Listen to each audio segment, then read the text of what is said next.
right, we're live.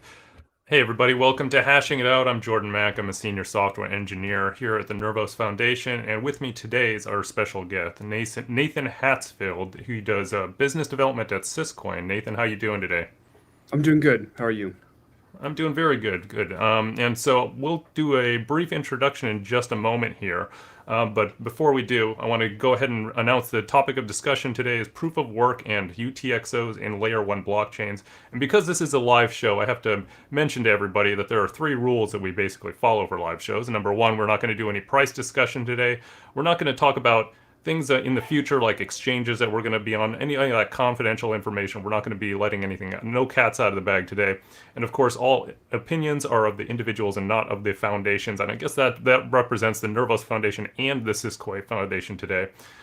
So without further ado, Nathan, could you give us a little brief introduction on yourself?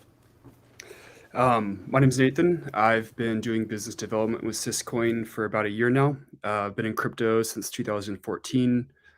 I'm fascinated by the industry, and I feel extremely lucky to be doing what I do. Great, great. And so I know we're going to probably have a pretty mixed audience today of Nervos people and Syscoin people. So maybe we should give a really brief, maybe 30 seconds or less, about the general architecture of Syscoin. Syscoin and Nervos are kind of similar. Syscoin, it can be described as like a full stack modular blockchain. You have a UTXO and an EVM running on the layer one, and we're running rollups on the EVM on the layer two, and we have a data availability solution built in on chain on the layer one that feeds into the rollup that gives really high scalability or really high throughput to the rollup. And then underpinning all of this is a Bitcoin merge mining, which is basically Bitcoin miners are also mining Syscoin. So we share about, on any given day, 30 to 40% of that Bitcoin hash rate. And so that's one of the big selling points for our rollup is it's a rollup backed by Bitcoin security. Right, right. And so I want to go take one step back here. You said that it's like kind of like dual chains, right? It's UTXO and EVM. And so I poked around on the website a little bit, and it said that it's a dual layer one. What exactly does that mean? Um, we're big believers in modular design. Um, as I guess we're going to get into discussion here. UTXO has certain advantages and drawbacks versus EVM or state or account based blockchains. The UTXO side is really great for payments. Doesn't do smart contracts too well. It has a DAG on the mempool that can do about 50,000 transactions a second. We call it ZDAG. And then on the EVM side, it's basically an Ethereum one fork. But instead of like running on Equihash, it's running on OxPow and it's merge mined. So if you could imagine if Bitcoin miners were mining both Bitcoin and Ethereum from the same machine, that's kind of what Syscoin does. Right, and I mean this is a similar approach, merge mining, to like what Dogecoin does, right? Exactly. Right, right. So it doesn't take up any extra cycles or anything. No, no more electricity in theory, at least. It's actually just piggybacking off of the existing proof of work, which is the strongest in the industry without a doubt right now, which is Bitcoin's. Yeah, so that's interesting. So why exactly did Syscoin choose proof of work? Proof of work. I can't remember if Adam Back invented that or if it was the invention of Satoshi. But I think proof of work is a really novel. Um, it's a really novel state mechanism that guarantees security to a high degree that other consensus types don't. We thought it was the best base for layer one, um, but it has certain issues in regards to finality, and there are certain perceptions that it's not green, which I think we have finality on our proof of work through dash style masternodes that commit or perform chain locks on the chain, so it stops like reorg, selfish mining, stuff like that. And then Bitcoin itself is also over 60% green energy right now. And so merge mining has this really interesting feedback with Bitcoin. Bitcoin has falling subsidies every 4 years. Right now, it's about 900 Bitcoin a day. 2 years from now, it's going to be 450. 4 years after that, it's going to be 200. So you need an exponential increase in price. On-chain fees are capped. So you're not really getting any more money that way. Merge mining kind of offers this third revenue source for Bitcoin, where miners can mine multiple coins concurrently using that single Bitcoin hash that they get for solving the block. So there's just proof of work is the best when it comes to security with what we consider the best trade-offs, and merge mining has this really beneficial symbiotic effect with the Bitcoin ecosystem that we just kind of we saw it and we knew it was the best way to go about it. Right, right. Yeah, and so Nervos, for anybody who's not familiar with Nervos, we are also proof of work based. Although we're not using merge mining, we're using a novel algorithm on our layer one. And we chose proof of work for pretty much all the exact same reasons that Nathan mentioned there. It is absolutely the most well understood, the most battle tested, and the strongest one in terms of security. Now, there's some arguments against that, of course, but ultimately, there's a lot of assumptions made with other technologies, such as proof of stake, which simply don't exist in proof of work right now. I mean, this is something, of course, that when we look 10 years into the future, it might be a completely different story. But as it is today, we believe that proof of work is absolutely the strongest and most decentralized way to operate. And so, with that said, there are one of the drawbacks that Nathan also mentioned is the eco factor. Is it actually green? And yeah, right now Bitcoin is 60% on renewables, and that number is going to just continue to grow, right, for all proof of work chains, because renewables are the cheapest source of electricity. And in the proof of work, it is a competitive space, highly competitive. Over time, you'll see just the gravity of that attractiveness pull more and more of that market share over to green energy. So it's my personal opinion that it's kind of a moot argument on the ecological damage that's being claimed by, especially by certain political parties with different agendas. But anyway, let's move on a little bit here. So with the merge mining on Syscoin, you mentioned some of the benefits. Are there any drawbacks to merge mining? Um, if I could touch on an earlier point, Hmm. why it's beneficial with renewables is that wind, solar, hydroelectric. What's curious about all three of these is that unlike nuclear, coal, gas, um, you can't control when they're producing energy. They have variable outputs into the grid, and so sometimes the grid can't capture that. So I love to think about Bitcoin as wrapped energy. If you have a grid that's producing excess energy that's not being taken up, you can pair it with Bitcoin mining, capture it in the Bitcoin, and then use that to increase profitability of renewables, which pushes for more adoption of that. I think that's something really kind of amazing because it's the total opposite of the narrative that we're hearing when it comes to regulation around Bitcoin as a non-green energy asset. It's totally not true. Um, and what was your question? The other one? Yeah, yeah, sorry. That was I was actually asking again about merged mining in itself. Like you mentioned certain benefits, and obviously we've covered that it is a green technology. Are there any actual drawbacks that you're aware of in merged mining? Um, there are a couple. So Dogecoin, for instance, well, Syscoin is a much smaller chain than Bitcoin. We're only about 30 to 40% of the Bitcoin hash rate.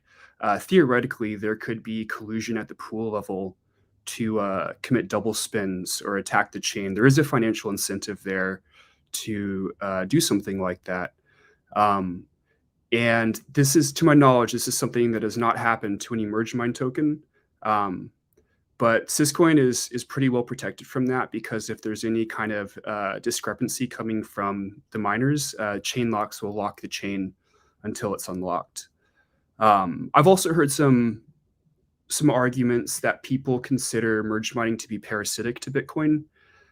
Depending on how much of a Bitcoin maxi you are, anything that's not Bitcoin's like a shit coin. There's a lot of people who really hold strong to that ethos. And I could see some arguments, like let's say theoretically that 10 years down the road, Bitcoin's only 100 coins a day, and there's 20 top 100 market cap coins that are being merge mined. The merge mine revenue will outpace the Bitcoin mining revenue, and when I look at that, I see this strengthens Bitcoin because the revenue generated by miners is ultimately a measure of the security that the network has. But they think that anything that takes away, like if these coins are more valuable than Bitcoin, it could weaken the incentive to mine Bitcoin. But I haven't really heard anything that has kind of really convinced me that it has any big glaring weakness. There's no extra overhead to merge mine. There's no extra energy cost. It's literally taking like the Bitcoin lottery ticket and playing multiple lotteries with it. You can do like, there's about 20 merge mine tokens right now that I can think of, and that one hash can mine them all. Right, right. That's interesting. I have not heard that argument about parasitic mining before, and it doesn't sound very solid to me. I mean, from what you're arguing here, I think that's a much stronger point that it's actually helping Bitcoin, especially in the long run. I mean, this is one of the arguments in the industry right now between Bitcoin maximalists is how is the future actually going to play out? How are they actually going to support miners in the super long run?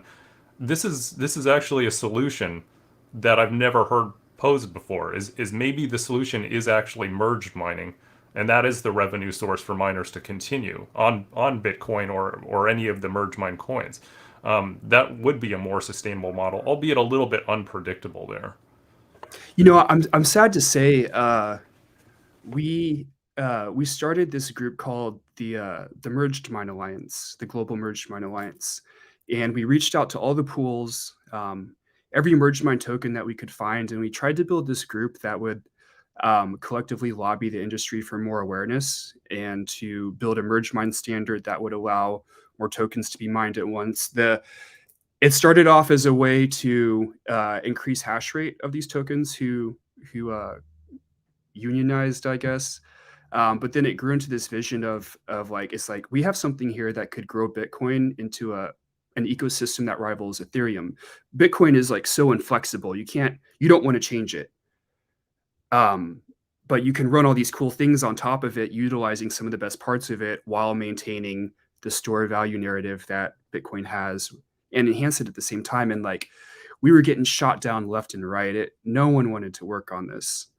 I think probably for, let's say 2 to 6 years from now, I think it'll be a good time to revisit that. The revenue issues that miners will face, I think, are kind of far off right now, and people don't want to think about them. But when it's closer, I think this could potentially be a really interesting technology. And we're still so early, in terms of what we can build with these things. Right, right, right. Yeah, I mean, I think really ultimately, as the Bitcoin continues to cut its revenues in half over and over again, the incentive to collaborate on those types of things becomes stronger and stronger. So yeah, that's probably going to be an argument that's coming back around at some point. So I'm curious though, what has Syscoin's general experience been there in public perception of proof of work? Now you already mentioned that the industry has it. Certain things about proof of work that are viewed negatively and positively at the same time. But Syscoin is specifically with their merged mining, how have they encountered proof of work resistance or acceptance in that? For us, it's a big deal. We see it as the Bitcoin trilemma, security, decentralization, scalability. The one thing you can't compromise on when it comes to blockchain design is security. That's like the reason for existence of a blockchain. And Um, Proof of work kind of solves that problem, but like when it comes to like marketing it, no one really cares about it. It's been really interesting. So now it's proof of work's kind of become like a footnote in the Syscoin pitch. I think people care more about like roll ups and stuff like that than whether it's proof of work or proof of stake. As long as it has a good UX, that seems to be all they really care about. I'd be curious to hear your opinion on that.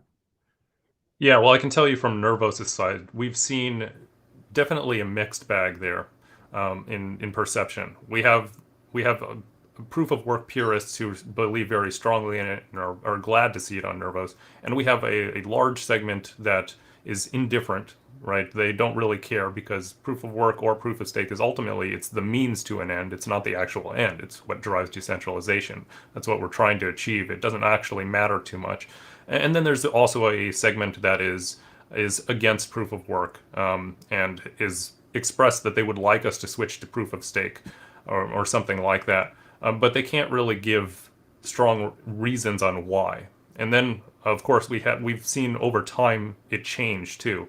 The argument against proof of work were pretty strong, I want to say, a couple of years ago, and then it kind of died out for a little while. And then it came back again once Ethereum did their merged and moved over to proof of stake. We saw some renewed interest in it. I mean, that's part of the reason why we're having this discussion today. Is there is a larger segment that of Ethereum users which are now, because they've moved to proof of stake, they're now using it as a reason, a political reason to attack proof of work and specifically Bitcoin because they're kind of at war with Bitcoin right now, trying to be the dominant coin. So I mean, we see a lot of that, but ultimately, it's not as strong as you would think it is. The opposition is not really strong, and it seems like it's dying down again. And part of that is the centralization issues that we've seen that have occurred because of Ethereum's merge, which are frankly very worrying. When you see that immediately, not even a year after the merge, we have such high levels of centralization in coins in the large exchanges, which could, in theory, enforce censorship.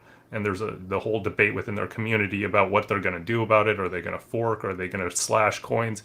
I mean, it's a messy situation. And I say this as myself, as an Ethereum investor. I've been invested for many years. I invested before I even knew that Nervos existed, and actually technically well before the mainnet even launched. So in that respect, I'm worried about Ethereum being such a big player in this industry and seeing them slowly gravitate towards centralization there. Um, you saw the Tornado Cash debacle, right? Um, and I think without even like a really strong legislative order, I think something like 50% of nodes went OFAC compliant, where they started censoring transactions. That was to me that was a really interesting response from the industry. Um, I'm not really sure. I'm not really sure how I feel about that. Like I've heard that even if 5% of nodes aren't OFAC compliant, they can still it only takes like 5 minutes to run through Tornado Cash. But I think again one of the benefits of proof of work here is um, if in a proof of stake environment, if BlackRock came in and bought 50% of Ethereum and ran like half the nodes, which they could do. They have the capital for that. Because proof of stake is inflationary in proportion to your total of the stake, they would always maintain control of the network with no extra capital expenditure versus proof of work where new entrants come in and take away hash from existing players. So it creates a more like competitive environment for these guys to compete against each other in. Right, yeah, and the second part of that argument, I believe, is actually because proof of work allows anybody to enter at any time, and also pools, while they do put a certain level of centralization, it's very, very easy for miners to switch their pool. It's actually fairly simple to set up a new pool as well, whereas with proof of stake, if a large entity owns the stake, there's not really much you can do about it. They are pretty locked in there for the long term. So I mean, there's plenty of arguments for proof of stake in certain respects, but decentralization, unfortunately, isn't really one of them, it seems. I think proof of stake makes a great layer two. Not a good layer one. And it's also interesting. A lot of the poorest countries in the world have really cheap oil, so they have very cheap energy. So a lot of these guys put food on the table through mining. Um, it's really a beautiful system. Yeah, I know a lot of people who they do small scale mining in their house, and they live in colder regions where they're actually just heating their house with it, right? They would have been spending that money anyway on that electricity on electric heaters anyway, but now they get to actually take home a little bit extra with the revenue. There's all kinds of cases like this. There's actually a city in Canada which has central. It's unique as in it's a city, entire city with centralized heating, and they Hmm. switched over to Bitcoin miners for that exact same reason. They were going to spend that money on electric heating anyway. Now they're making revenue with Bitcoin miners there, and there's also cases of greenhouses that are being built with various mining systems in them. They're taking advantage of that heat, which is really the waste product. That's the only waste product of proof of work is heat. So if you're in a region that can actually benefit from that heat, it's pretty much of no cost to you at all. I love that. I've never heard of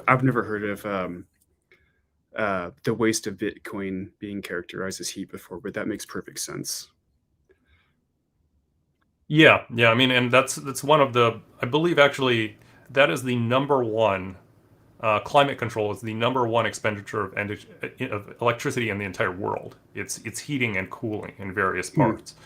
I mean, so if we can actually just dual purpose that, uh, that's the ultimate, I think, goal for proof of work, right? It's all of these homes out there, the millions, possibly hundreds of millions, I guess, of homes that are being heated with electricity. And I mean, some of them are gas right now, but we're seeing a global movement away from gas because it's becoming so cost prohibitive around the world. Um, I mean, this is just a system that purely makes sense. It's a system that everybody can lower their costs, especially in times like this where people are really starting to struggle. I don't know if you saw it today. Shell Oil announced that they're going to be presenting at Bitcoin Miami in 2023. They have a Bitcoin initiative that they're starting. And if it's similar to ExxonMobil, what those guys are doing is they're using Bitcoin to capture flare offs. So they're actually reducing carbon emission on oil sites through this. Right, right. Yeah, I know. That's a fantastic announcement. I don't know how the public's going to perceive an oil company coming in there since they're generally viewed as the bad guys. So I'm not sure if that's going to actually help things too much, but I am glad to hear what they are actually doing there. That is very beneficial. I think I think the way forward is it's good because it's going to clash against people's worldviews, and it's going to maybe 80% of people will just hate on Shell, but I think a good decent chunk of people will pick up on that. Oh, this is good for the environment. And if we just keep this kind of like momentum going, um, I think it won't be too long before like public opinion is collectively behind Bitcoin. hmm Yeah, yeah. I mean, I hope so. Just for all of the proof of work out there. I mean, it's not a global evil like it's being put out there to be. And really, anybody who spends a good 10 minutes listening to real arguments on that should be able to come to the same conclusion. And that's really I think the issue right now is the people who are firmly against proof of work are not listening, right? And we see those all over the place. We see a large segment of the population still that vilifies NFTs as for various reasons. It calls them money grab or environmentally damaging, and they really don't know what it is. They don't understand what it is, and maybe it doesn't appeal to them. I mean, not everybody's a collector, but baseball cards have been around a heck of a long time. I mean, it's really the same thing, but in a digital format, without having to use paper to create all of these things. So I don't really see a difference to it, and I really just hope that the public perception does say what you're doing, and it will continue to change over time. What year did you get into crypto? 2011 for me. I have this interesting theory. You can probably divide the history of crypto up into epochs when it was just Bitcoin, then it was Ethereum, then NFTs.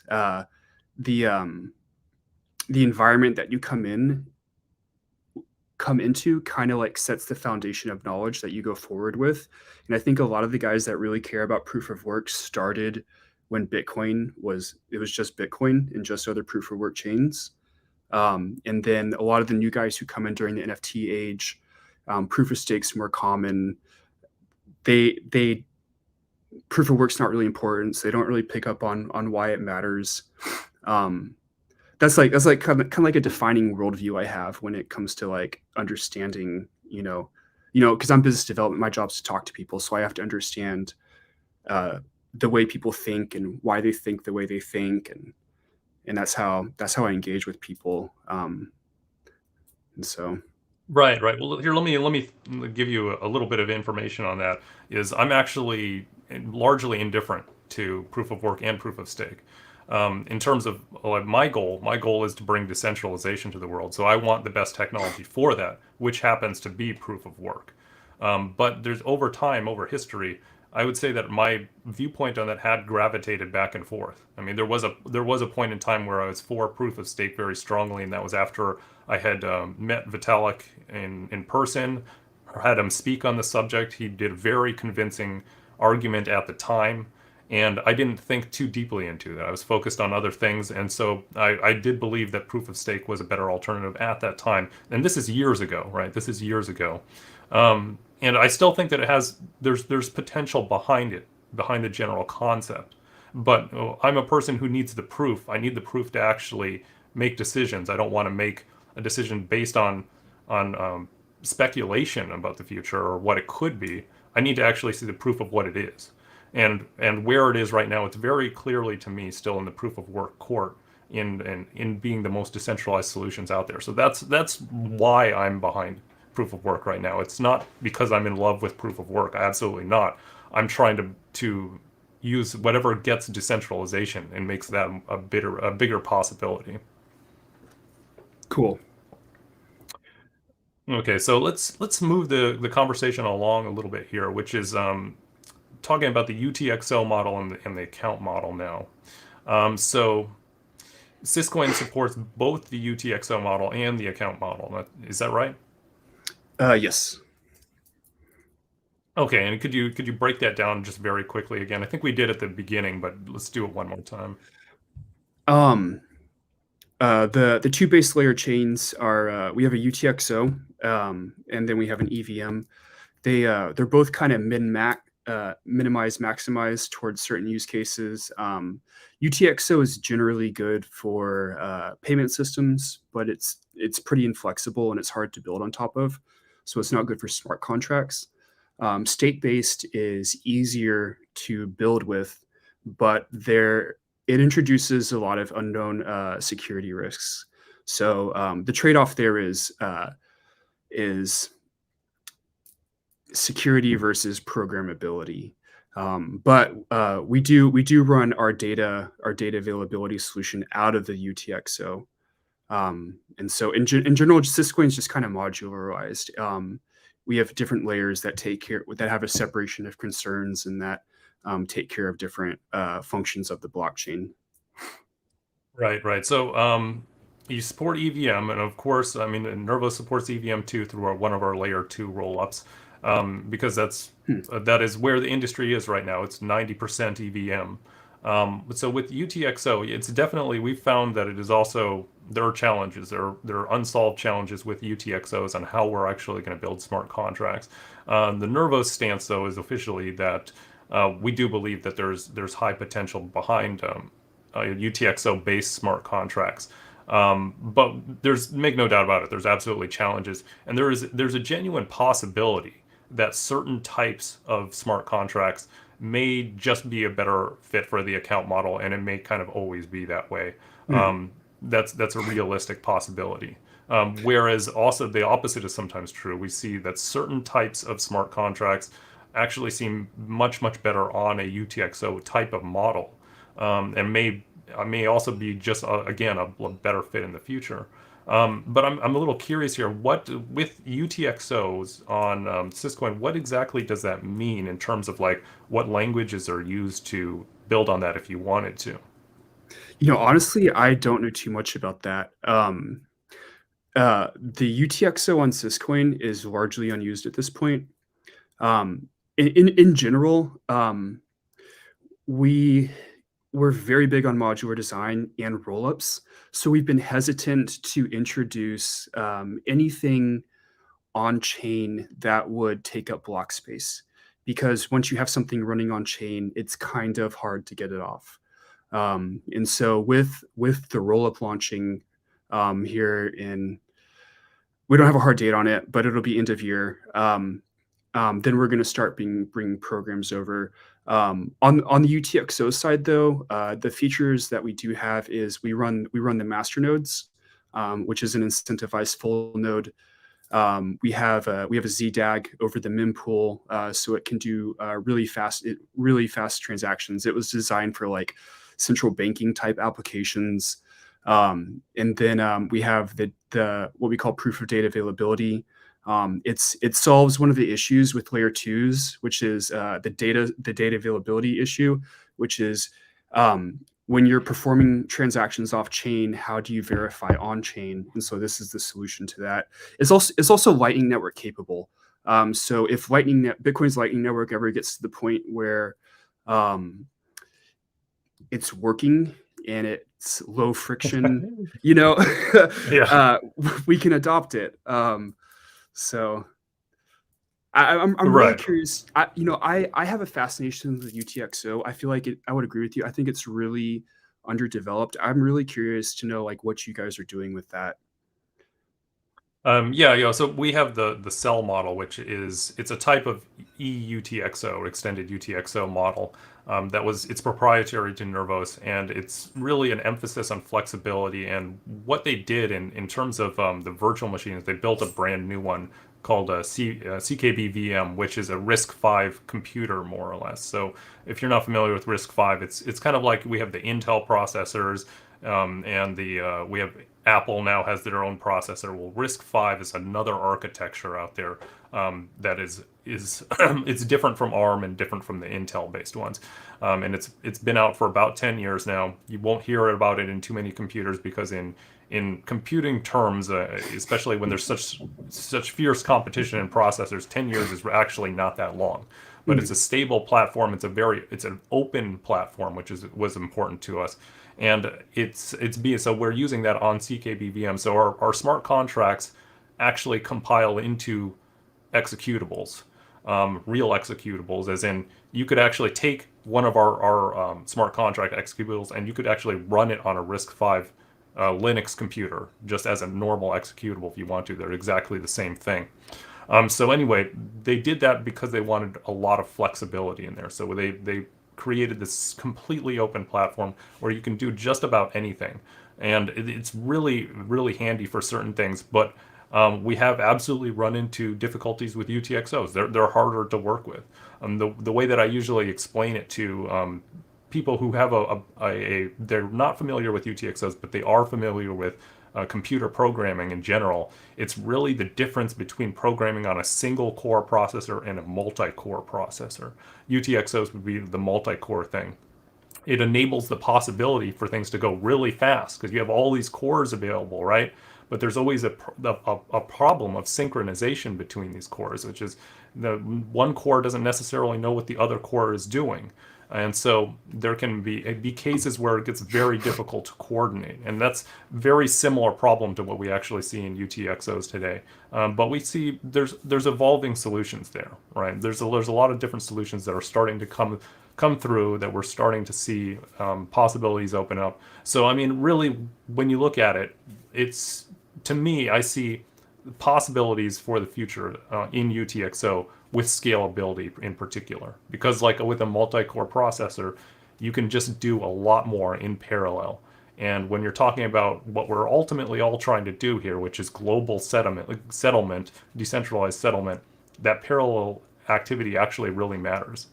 But we also support the account model just like you guys on our roll-ups, because they simply give, at least today, they are giving a much better developer experience, and all of the apps out there in EVM are right out of the box, will work right out of the box on those types of roll-ups on the account layer.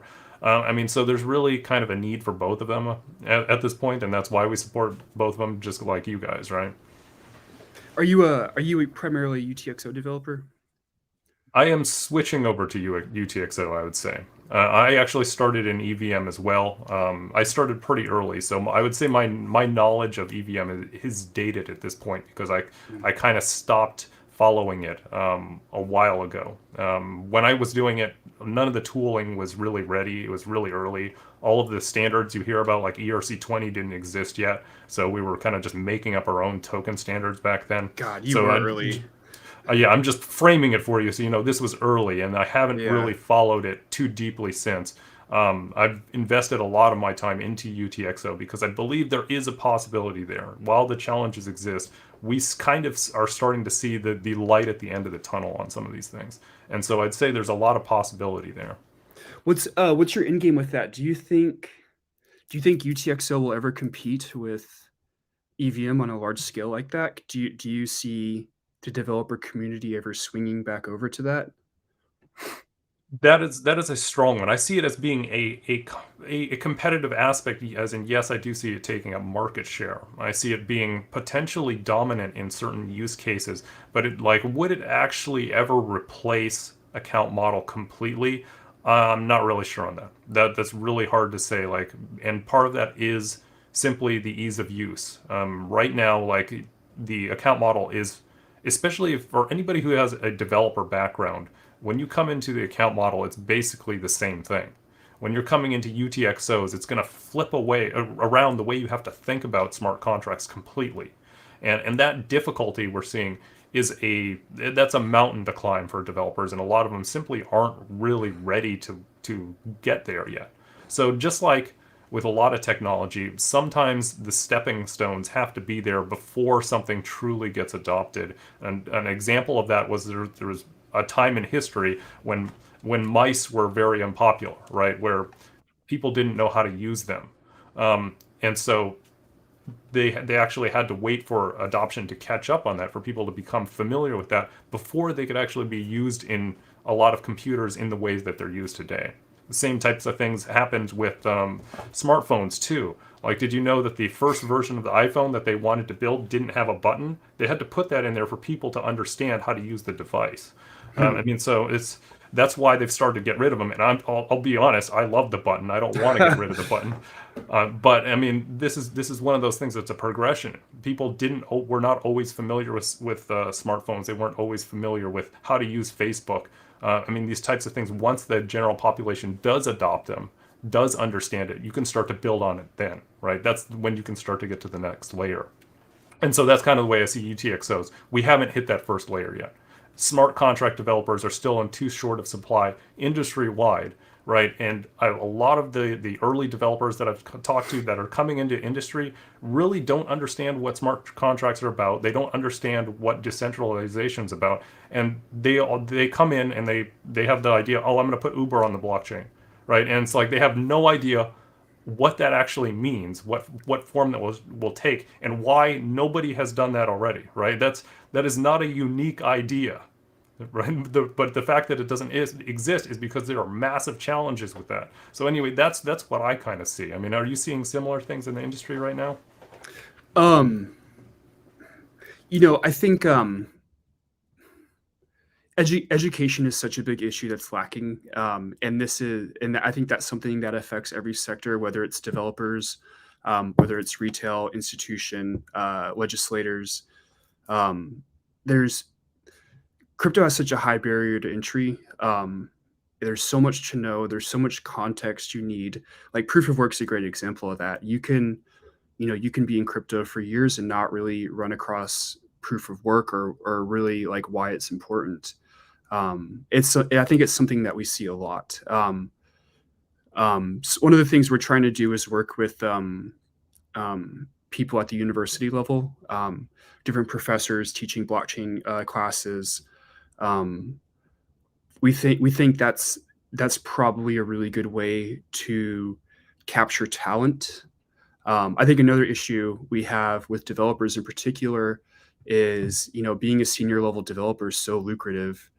You're in crypto for 5 years. You can retire if you want to. So a lot of the best talent seems to only stick around for a finite period of time before they get out.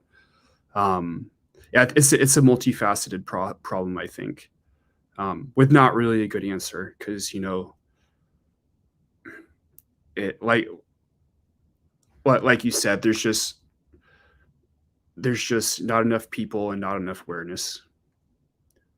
Yeah, and certainly the waves that we see, the price up and down waves, don't help with that. I mean, we're seeing layoffs in some other companies again, and then whenever there's a bull market, there's a massive wave of hiring that occurs, and that Mm, that kind of screws up the developer pool too. I mean, just because people can't focus on it, they end up being distracted, moving out to other products, and then moving back again. yeah, like Tether losing its peg today. There was a moment where I was like, "Are we gonna be okay?" Like, it slipped 3 cents. Like that's terrifying, but that's just another day in the industry. Yeah, yeah, that is. I mean, I don't think that's the first time that happened, but it's usually less than a cent, right?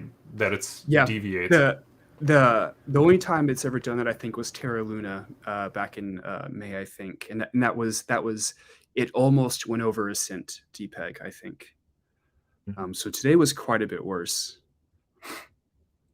Right. Yeah, yeah. I mean, some really scary stuff coming out recently. The way that I've been putting it is, this is not a failure of DeFi or crypto at all. This is traditional finance rearing its ugly head into crypto again. So, I mean, the message out there, I think, to everybody is don't lose faith in what we're trying to do. Right. This is absolutely just something that we have to work through, and we got to get away from these centralized exchanges.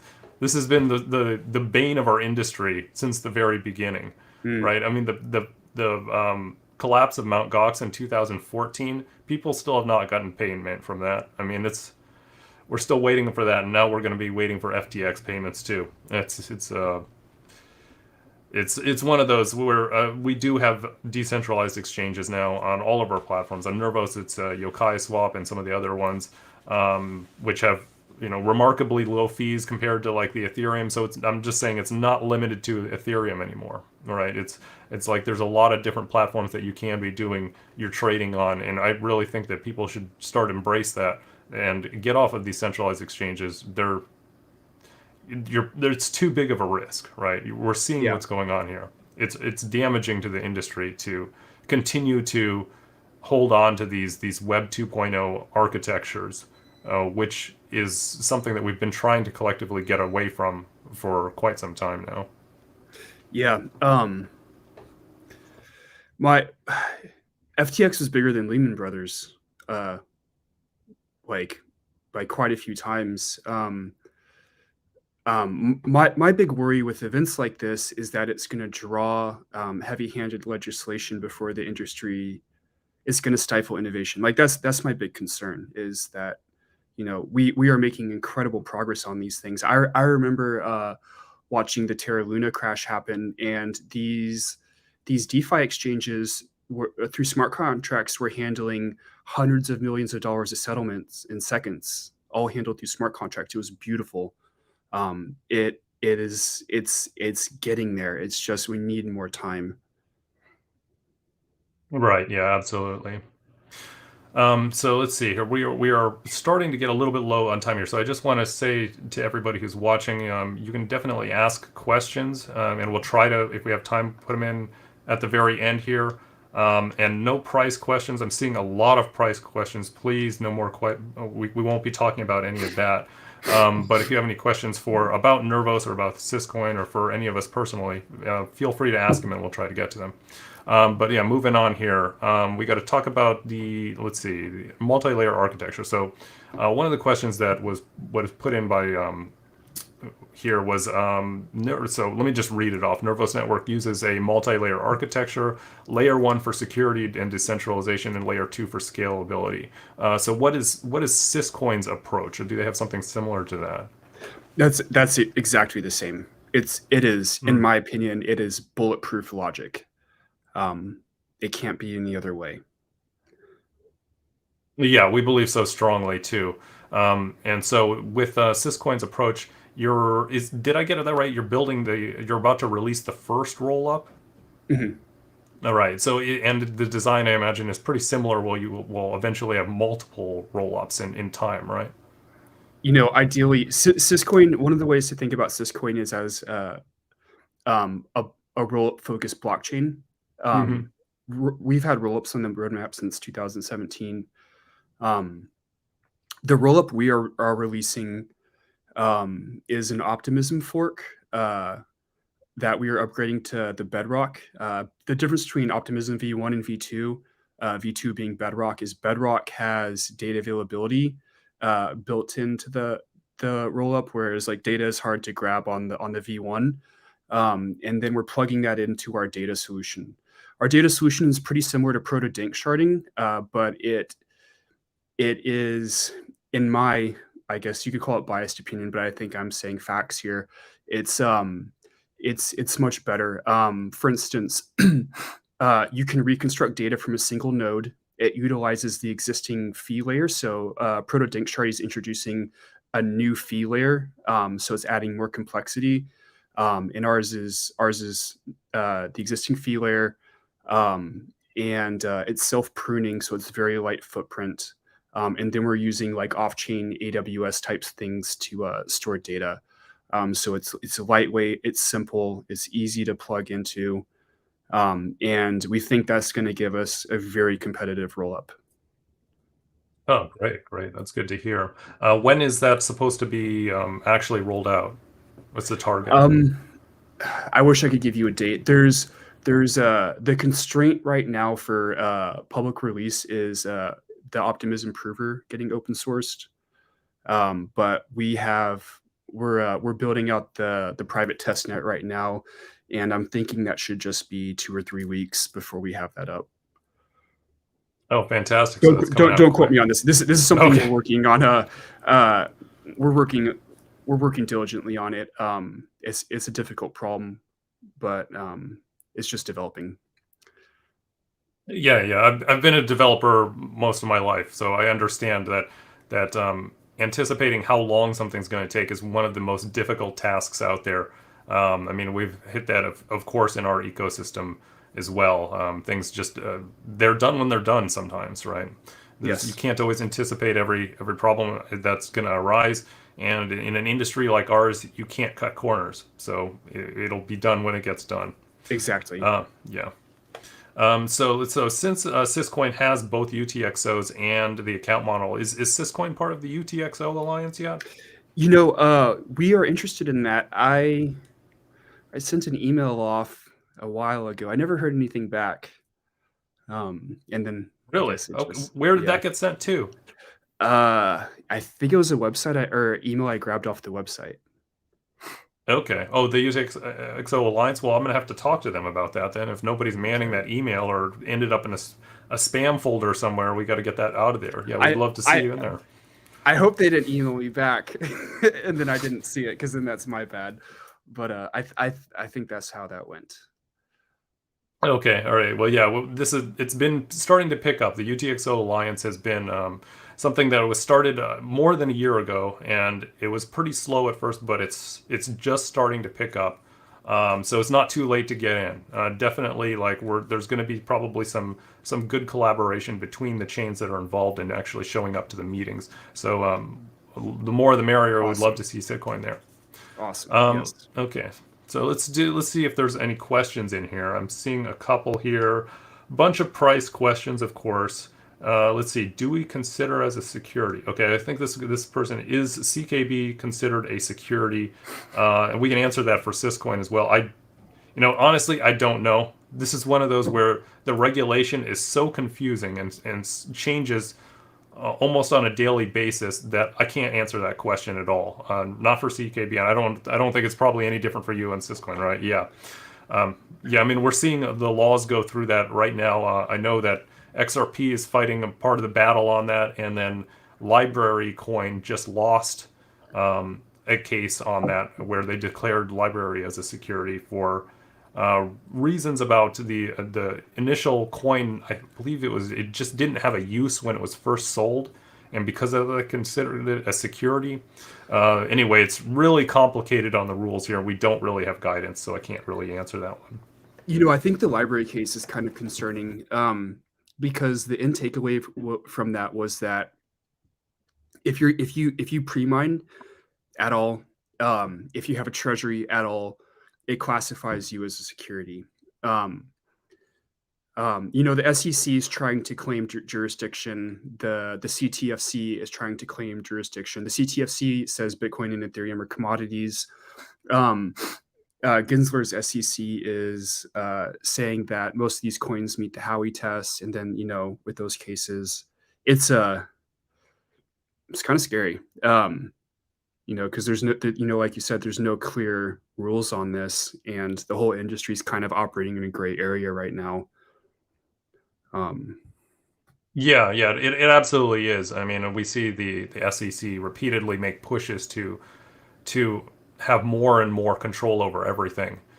Even things. I mean, it's really strange that the SEC is making pushes into things that are not even United States based, right? Why do they think they have jurisdiction over the entire world? So I mean, I'm firmly against a lot of the things that they've put out recently, and it's a challenge that the entire industry is going to have, and this is part of those. Whenever there's any type of a threat out there, I of course stand by anybody who's out there trying to make noise about this, because that's the only way that these things actually get shot down, is by people making noise and making it known that there is a view to an oppositional view to this, that there are other viewpoints. And we continuously see these types of things getting tried to get slipped into bills, right? Just kind of a paragraph here or there that's extremely damaging to crypto, and they just try to silently put it into some giant large bill. I mean, that's just sneaky tactics, right? There's nothing honest about what they're trying to do with some of the things here. So anyway, like, yeah, we have to keep pushing against that type of stuff. And with the SEC in particular, it's this is one of those that I've actually seen it be damaging to our communities, even though a law hasn't actually come through. And part of the reason is that it just scares people. The uncertainty scares a lot of people. We have developers in our community that have abandoned entire projects because they see what the SEC is doing, trying to overstep, and they're anticipating for the future. They're looking at this and saying, this is too high a risk for me to get in. I'm just going to abandon it right now. I mean, and that's a really sad thing to see when we are in an industry that needs more developers, and there are developers just throwing their hands up and saying, I can't do this. They got their reasons. I'm sure some of them have families to support. They can't weather the storm of a bear market. They might not be able to weather the storm of unfavorable regulation, right? And so, those type of people, it's completely understandable. But that's stifling innovation right there. That is pushing out the people with talent that we need more of in this industry. Yeah, agreed. So let's see. Let's see if there's any other questions in here. Okay, I see one for Nervos here. Any Cardano bridge updates? Sorry, guys, no updates on the bridge that haven't already been spoken about in the past. This is one of those where this is a result of the UTXO alliance. Actually, is that we had entered into an agreement that we were going to put together a bridge with Cardano, and we found that it was actually much more difficult than we thought it would be. Not just for the short term, but in the long term for maintenance types of issues. And again, this is a part of this was a shortage of developers that are really highly qualified in both Cardano and Nervos. And so the bridge, yeah, we don't have any updates on that. I mean, it's of course one of those issues, those things that it's never going to go away, right? We're going to keep plugging away at that, but there are no updates on that. And in the meantime, EVM bridges have been they've been added to our ecosystem. They're much easier to add, actually. And so I believe that there are probably some paths, liquidity paths, which are going through our EVM layer 2 to Cardano. So those types of things are always out there. And I'm sure, like Syscoin, you guys, I'm sure, are going to have all kinds of bridges lined up too once your rollups are up and running. Would that be a good assumption? I've never heard of a UTXO bridge before. Oh, well, I was speaking of the EVM ones that will be on your roll up, but yeah, UTXO bridges are, I mean, they operate in a similar way, mostly, so it's not really too different. Um, Do you think they're but safer? do I think that they're safer? Because we've seen about, I think, like $1.5 billion in bridge hacks just this year.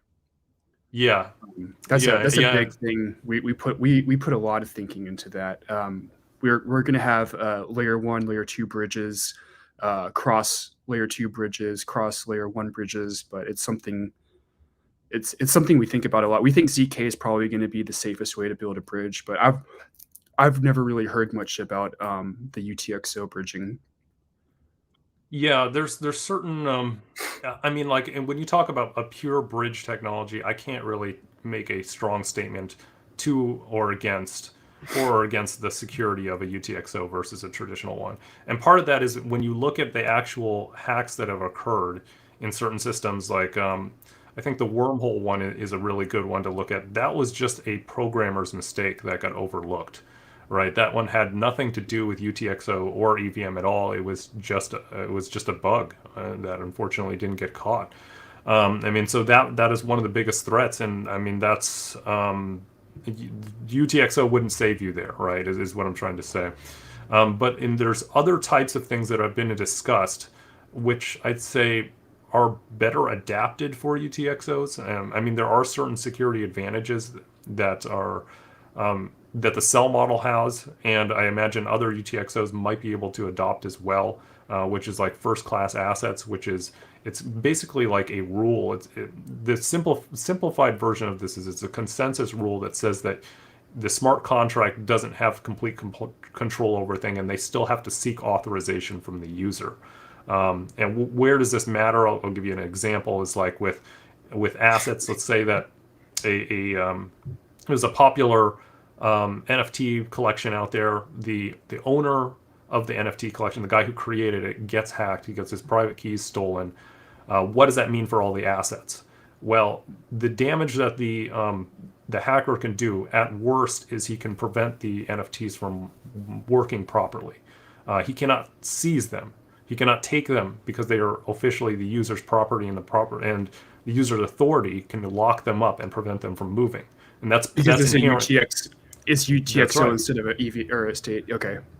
Yeah, exactly, because the UTXOs are all separate. But EVM would be a single smart contract, and if he was able to uh, to compromise that contract, he can basically do anything. But that's not true of UTXOs. I mean, so I mean, in a realistic scenario, that does mean damage would be done. Of course, a hacker gets in there, starts messing with stuff, makes your NFTs not work right. It's going to cause damage, but it does not. But the one thing he can't do is he cannot collect all of these and sell them on an open market, right? He can't escape. The worst he can do is slow it down. Eventually, once it's discovered, they would probably launch a new contract, give everybody a migratory path. It would be a big pain in the ass. It would hurt the project, of course, but it's not something where the hacker can actually steal the funds and run away. So it's inherently a lower incentive to do so. So I mean, those types of things are things that are definitely angles that we're looking at for UTXOs, the future of UTXOs, and also things that we discuss in the UTXO Alliance too. How can we actually benefit from using that? And one last thing, because we're out of time here, but I'll mention before we go here, is could we actually bypass a bridge entirely? You know, like, do we need to actually have a bridge when we could actually just do cross-chain swaps? That's something that's being looked at because cross-chain swaps might actually be a little bit safer, and they happen to work really, really well on UTXOs. You mean like atomic swaps? Yes, That's cross-chain like atomic that's swaps. I haven't heard that term in so long. That feels like something from 2016, 2017. That's interesting. A lot of these. I feel like a lot of like the best tech were just old ideas. Yeah, I think that's one that got left behind. I mean, it has an absolute possible use case here that could be pretty interesting, right? Like universal decks. I'm not really sure how it's going to manifest, but there's possibilities for it. And especially since we've seen a lot of these bridge hacks occur for various reasons, it is a simpler technology. Maybe that's actually the way to go. Hmm. But anyway, we are out of time here, so we got to wrap this up. I want to thank you, Nathan, for coming here. Could you tell people where they should follow you? Um, I have a Twitter handle. It's a little misspelled, but you can find me at Modern Diogenes. Modern MODERN DIOGENESE.